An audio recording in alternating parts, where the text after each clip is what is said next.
తాటాకు రాలిన శబ్దం, వీధి కుక్క మురిగే శబ్దం, తెలియని ఏదో శబ్దం.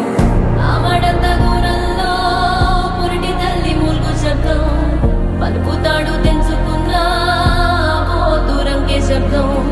పాకలోని మేకలన్నీ కకావికలైన శబ్దం, చామురే ఎవరిదో చావుడప్పు మోగే శబ్దం.